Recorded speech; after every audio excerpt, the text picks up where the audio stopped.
Hello dear students, how are you today?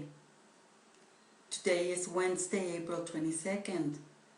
We're going to be working with our student book and we're going to continue with the topic, how do we express ourselves? Remember we talked about it? About how some people express themselves dancing, playing an instrument, maybe making a sculpture. So there are many different ways to express ourselves, right?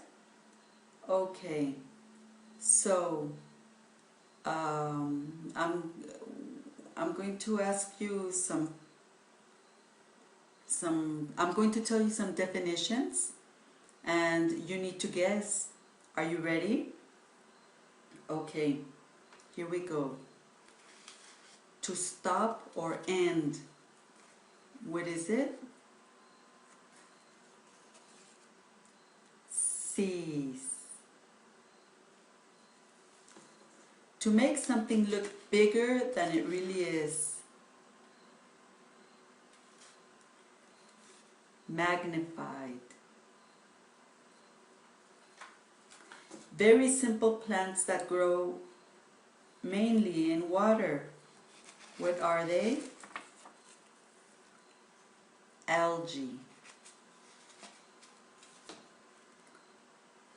Puts or spreads something onto a surface. What is it? Applies. To give something to someone who needs it. What is it? Provide. Any creatures with a soft body that is divided into sections and a hard outer shell. What is it? Or what are they? Crustaceans. Very good. Okay, what else have we seen? You read about taking notes or writing quick notes. It depends on what you're doing or what you're investigating. We reviewed who, what, when, and where questions, right? Okay, very good, kiddos. What you're going to do right now is listening. You already read One Man's Self-Expression, but I want you to listen to the audio because it's going to help you with pronunciation. It's a very interesting story, and you get to learn how to structure, how to spell. Reading is very important. So please open your student book to page 154 and 155 and get ready to listen.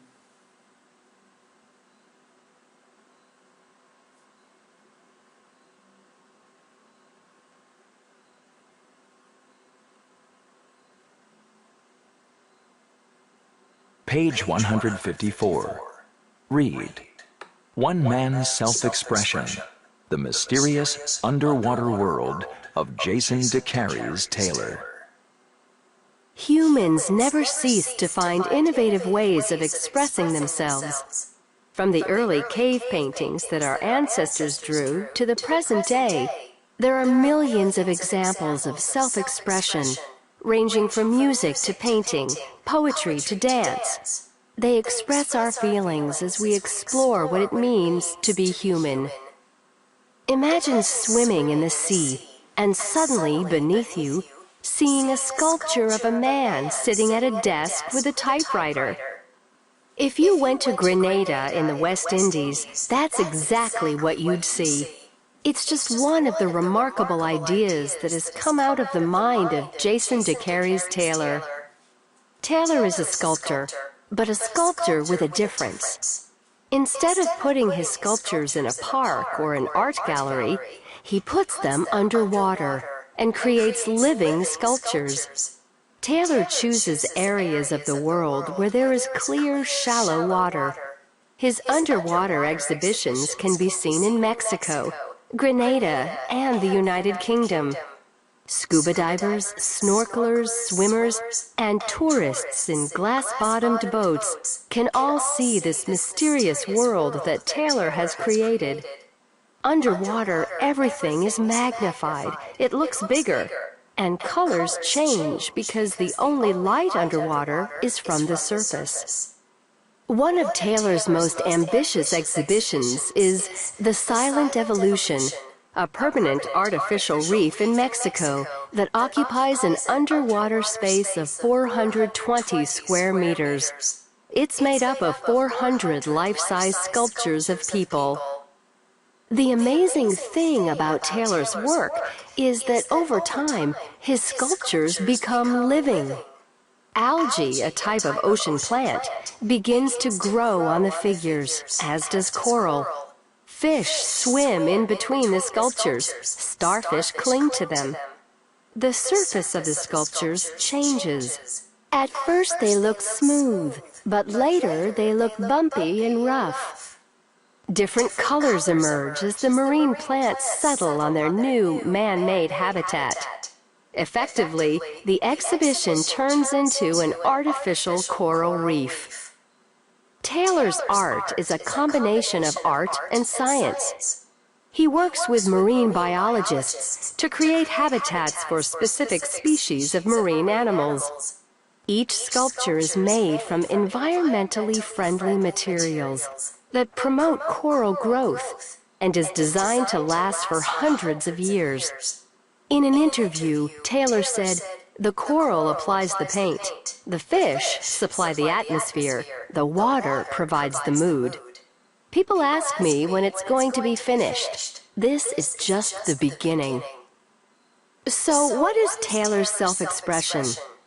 His work looks at humans and nature, loss and hope. Human activity has destroyed some of the largest, most beautiful coral reefs in the world.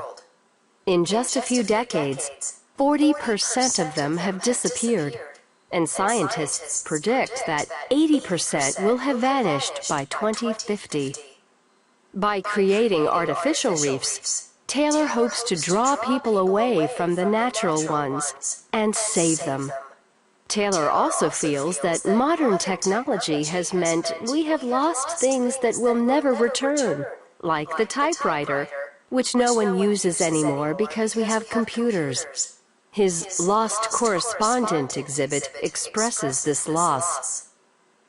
In his exhibition, The Anthropocene, which lies on the seabed at a depth of 8 meters, Taylor used materials to attract crustaceans, such as lobsters, crabs, and shrimp. A life-size copy of a Volkswagen Beetle car encloses a lobster city. The holes in the bottom part of the car act as doors for the lobsters to swim through, while the holes in the windows are suitable for small fish species to enter the car to hide and to breed. Inside the car, there are living spaces for lobsters. And so, this innovative example of human art turns into something that is positive and beneficial to marine life.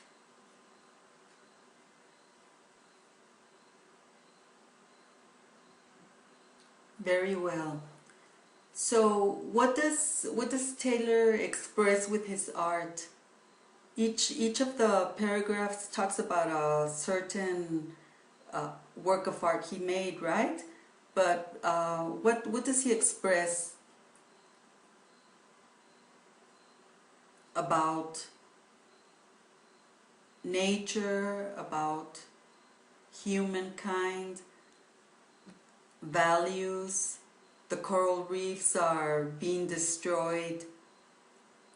You have right there that man typing a typewriter. There are no more typewriters, right? Now we use your computer, your iPad, your tablet, right? So he's talking about things that are being destroyed, disappearing in life. So that's a way he expresses his feelings, right? How do you express yourself? Think, how do you express yourself? Okay, I'm going to leave that for homework. Okay, so Taylor is a sculptor and his sculptures are really magnificent. Wouldn't you like to go one day out into the sea and be able to look at one of his magnificent arts? I would love to. The good thing about it, it's here in Mexico, so we have an opportunity to see them, right? Very good. Well, this will be all for today. Remember to work on Oxford, discover Unit 15, and don't forget the material for our activity tomorrow. I hope you enjoyed the story, and I hope you have a nice afternoon. It was a pleasure being with you. See you tomorrow. Bye-bye. Bye.